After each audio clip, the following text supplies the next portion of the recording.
अस्सलामुअलैकुम स्टूडेंट्स, कैसे हैं आप सब लोग। आई होप कि आप लोग बिल्कुल ठीक होंगे। Welcome to our YouTube channel AK coaching centre. So today we are going to study class 11 chemistry chapter 3 हमारे पास चल रहा है। The chapter name is theories of covalent bonding and the shapes of molecule. चैप्टर हमारा end हो चुका है, बिल्कुल लास्ट टॉपिक है हमारे पास डायपोल मोमेंट। बहुत शॉर्ट सा टॉपिक है, जल्दी इस वीडियो को समराइज करने की कोशिश करूंगा मैं। और एग्जाम पॉइंट ऑफ व्यू से भी देखें तो इसके क्वेश्चंस लाजमी हमारे पास आ रहे होते हैं। तो व्हाट इज डायपोल, ठीक है।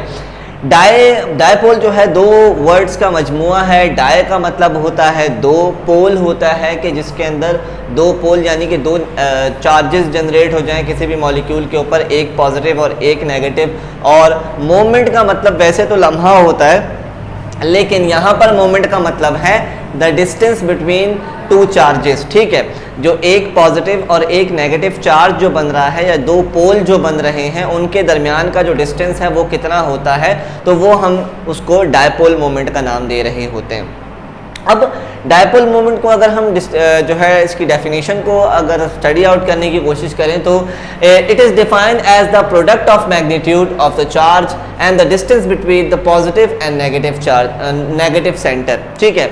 यानी कोई भी ऐसा मॉलिक्यूल जिस पर पार्शल पॉजिटिव और पार्शल नेगेटिव चार्ज आ जाए और उनके बीच के दरमियान का जो डिस्टेंस है वो हमारे पास क्या कहलाता है, डायपोल मोमेंट कहलाता है।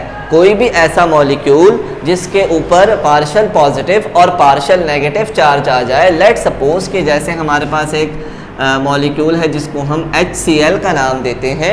HCl के अंदर जब बॉन्डिंग है वो कोवलेंट बॉन्डिंग हो रही होती है, म्यूचुअल शेयरिंग ऑफ इलेक्ट्रॉन हो रहा होता है।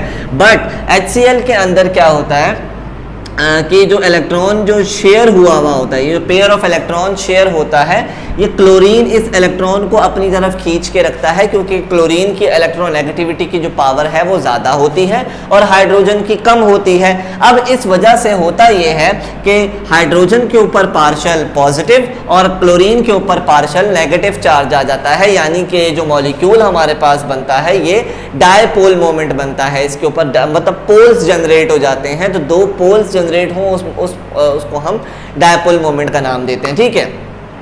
अच्छा, नेक्स्ट पॉइंट है, it is the measuring scale use for the degree of polarity of a polar molecule.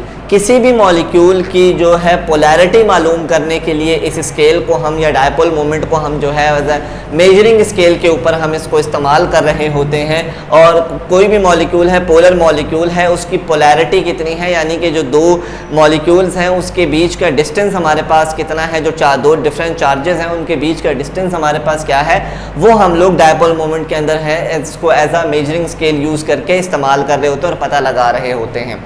Third point है, it is denoted by a Greek sign mu से इसको denote किया जाता है। और जो डायपोल मोमेंट को कैलकुलेट करने का फॉर्मूला होता है वो होता है mu is equals to magnitude of charges multiply by the distance between two charges, यानी चार्जेस और डिस्टेंस, मैग्नीट्यूड ऑफ दो चार्जेस का जो मैग्नीट्यूड है वो मल्टीप्लाई बाय द डिस्टेंस, जो बीच में जो डिस्टेंस है अगर हम इसको मल्टीप्लाई करेंगे तो हमारे पास जो डायपोल मोमेंट है वो आ जाता है, ठीक है।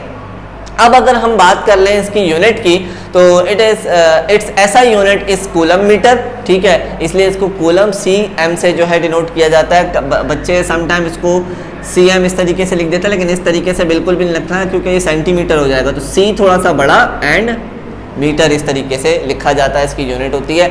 बट अगर हम देखें तो इसकी जो कॉमन यूनिट है वो हम कूलम मीटर इस्तेमाल नहीं करते, बल्कि इसकी जो कॉमन यूनिट है इस डिबाई, ठीक है। अब इसका नाम इसको डिबाई क्यों कहा जाता है, क्योंकि इसको जो डिस्कवर करने वाले थे डायपोल मोमेंट को, उसका नाम था पीटर डिबाई, जिसकी नाम के ऊपर उनको जो है ये यूनिट बनाई गई जिसको हम डिबाई का नाम देते हैं। और 1 debye is equal to 3.335 exponent -30 coulomb metre. एक डिबाई इस वैल्यू के बराबर होता है हमारे पास, ठीक है।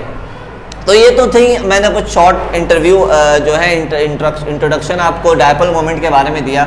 कि क्या होता है, ठीक है, उसकी यूनिट क्या है, डिनोट कैसे किया जाता है, फार्मूला क्या है, सारी चीज़ें।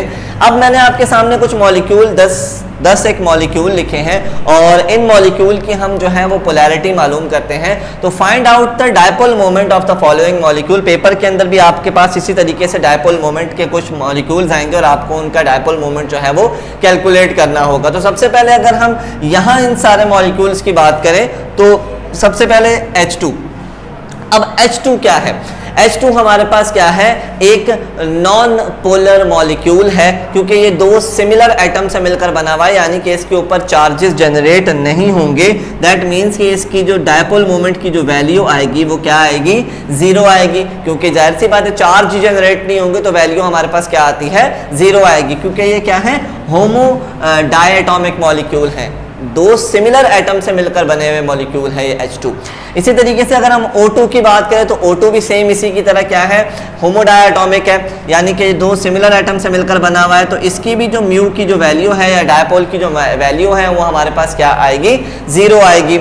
अगर थर्ड की बात करें तो थर्ड हमारे पास क्या है? हेटेरोडायटोमिक है, ठीक है, दो अलग अलग एटम से मिलकर बना हुआ है। दैट मीन्स कि इसकी जो वैल्यू आएगी वो कुछ ना कुछ ग्रेटर देन 0 आएगी, ठीक है, यानी इसकी वैल्यू जो है हमारे पास ग्रेटर देन 0 होगी और कोई ना कोई वैल्यू आएगी। अब क्या वैल्यू आएगी वो आप इस फॉर्मूले के थ्रू पता लगा सकते हैं, लेकिन हमने सिर्फ इतना बताना होता है पेपर के अंदर कि इसकी वैल्यू 0 आएगी या नहीं आएगी, ठीक है। तो याद रखिएगा कि HCl एक हेटेरोडायटोमिक मॉलिक्यूल है और इसकी डायपोल मोमेंट की वैल्यू आती है, इसलिए 0 नहीं है, ग्रेटर देन 0 है, ठीक है। अब IBr भी क्या है? एक हेटेरोडायटोमिक मॉलिक्यूल है, तो इसकी भी म्यू की वैल्यू हमारे पास क्या है? ग्रेटर देन 0 आएगी, यानी 0 नहीं होगी, इक्वल देन या फिर इसको इस तरीके से भी लिख सकते हैं हम, म्यू की वैल्यू नॉट इक्वल टू 0, और इसको भी हम इस तरीके से लिख सकते हैं कि जो डायपोल मोमेंट की वैल्यू है वो नॉट इक्वल टू 0 होगी, क्योंकि कुछ ना कुछ वैल्यू हमारे पास आ रही होती है, क्योंकि ये हेटेरोडायटोमिक मॉलिक्यूल है और ये पोलर मॉलिक्यूल है, ठीक है। इसी तरीके से ये हमारे पास आ गया H2O का मॉलिक्यूल। अब ये जो है वो सारे थे डायटोमिक मॉलिक्यूल, ये सारे मैंने जो आपके सामने बनाए हैं ये पॉलीएटॉमिक मॉलिक्यूल हैं, इसमें 2 या 2 से ज़्यादा एटम जो है वो मौजूद होते हैं। तो सबसे पहले तो हमने इनको जो है सॉल्व करने से पहले हमें इनका जो है स्ट्रक्चर बनाना पड़ेगा। तो अगर हम सबसे पहले हाइड्रोजन का H2O का स्ट्रक्चर बनाएं तो H2O का स्ट्रक्चर हमारे पास इस तरीके से बनता है, एक तरफ भी हाइड्रोजन और दूसरी तरफ भी हाइड्रोजन, ठीक है। अगर किसी भी एटम किसी भी मॉलिक्यूल के अंदर हमारे पास क्या आ जाए? लोन पेयर आ जाए, तो याद रखिएगा कि वो हमारे पास वो एक नॉन पोलर मॉलिक्यूल है और पोलर मॉलिक्यूल है, और उसकी जो म्यू की जो वैल्यू है वो हमारे पास नॉट इक्वल टू 0 आएगी, यानी कोई ना कोई वैल्यू हमारे पास लाजमी आ रही होती है। इसी तरीके से अगर हम बात करें अमोनिया की, अमोनिया का अगर हम स्ट्रक्चर ड्रॉ करें तो बीच में हमारे पास अमोनिया आता है, एक तरफ हाइड्रोजन, दूसरी तरफ हाइड्रोजन, तीसरी तरफ हाइड्रोजन, और एक हमारे पास क्या इसके पास मौजूद होता है? लोन पेयर मौजूद होता है। और लोन पेयर मौजूद होने की वजह से हमें पता है कि जो इसकी ये जो है एक पोलर मॉलिक्यूल होगा और इसकी जो वैल्यू आएगी वो नॉन इक्वल टू 0 आएगी, याद रखिएगा, ठीक है। चलते हैं हम अपने 7 जो है मॉलिक्यूल के ऊपर। यहाँ पर हमारे पास CO2 गिवन है। सबसे पहले हमने क्या करना है कि ये पॉलीएटॉमिक मॉलिक्यूल है और हमने इसका क्या करना है? स्ट्रक्चर ड्रॉ करना है। तो बीच में हमारा इसका जो सेंट्रल एटम है वो कार्बन होगा डबल बॉन्ड ऑक्सीजन के साथ, और यहाँ पर भी डबल बॉन्ड ऑक्सीजन के साथ, ठीक है।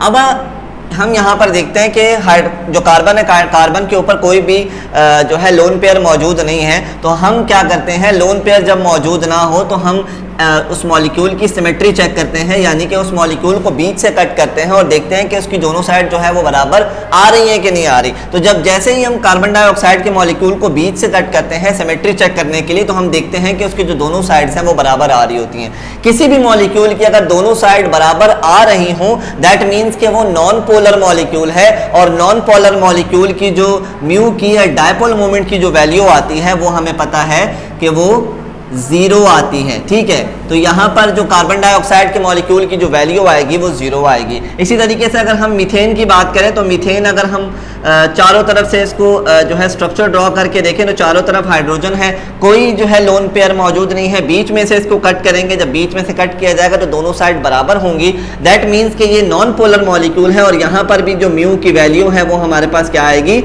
0 आएगी। ठीक है, इसी तरीके से लास्ट जो 9th हमारे पास मॉलिक्यूल है CH3Cl, इसको हम इसका जब स्ट्रक्चर ड्रॉ करेंगे तो तीन तरफ हमारे पास हाइड्रोजन आ जाएगा और एक तरफ हमारे पास क्या है, क्लोरीन आ जाएगा। अब यहाँ पर भी कोई बीच जो है लोन पेयर मौजूद नहीं है और जब हम इसको बीच में से सिमेट्री चेक करने के लिए कट करेंगे तो अब जो है दोनों साइड बराबर नहीं है। जब दोनों साइड बराबर ना हो तो दैट मीन्स कि जो मॉलिक्यूल है वो पोलर मॉलिक्यूल है और उसकी जो म्यू की वैल्यू आएगी वो नॉट इक्वल टू 0 आएगी, यानी कुछ ना कुछ डायपोल मोमेंट की हमारे पास वैल्यू आएगी। ठीक है, इसी तरीके से लास्ट मॉलिक्यूल है CHCl3। ठीक है, इसको जब हम स्ट्रक्चर ड्रॉ करते हैं तो तीन तरफ हमारे पास Cl आ गया, ठीक है, और एक तरफ हमारे पास हाइड्रोजन आ गया। यहाँ पर भी हमारे पास कोई भी लोन पेयर मौजूद नहीं है। बीच में से इसको कट करेंगे, बीच में से कट करने के बाद जब सिमेट्री चेक करेंगे तो दोनों एक दूसरे जो साइड्स हैं वो बराबर नहीं है, क्योंकि एक तरफ हाइड्रोजन है और एक तरफ क्लोरीन है। तो देखेंगे कि ये जो मॉलिक्यूल है ये हमारे पास कौन सा मॉलिक्यूल है, नॉन पोलर मॉलिक्यूल है और यहाँ पर भी जो म्यू की जो वैल्यू हमारे पास आएगी वो नॉट इक्वल टू 0 आएगी। ठीक है, तो इस तरीके से बहुत सिंपल तरीके से हमने जो है अपना जो डायपोल मोमेंट का जो टॉपिक था वो अच्छे तरीके से मैंने आपके सामने कवर किया। कुछ मॉलिक्यूल की स्ट्रक्चर ड्रॉ करके बताया कि डायपोल मोमेंट की वैल्यू हमारे पास क्या आएगी, इसकी यूनिट, इसका फॉर्मूला, सारी चीज़ें इस वीडियो के अंदर आपको मैंने जो है वो डीपली जो है डिस्क्राइब कर दी हैं। अगर इससे रिलेटेड कोई भी क्वेश्चन है, कोई भी क्वेरी है तो लाजमी हमसे कमेंट सेक्शन के अंदर पूछ सकते हैं। तब तक के लिए अपना बहुत सारा ख्याल रखिएगा। अल्लाह हाफिज़।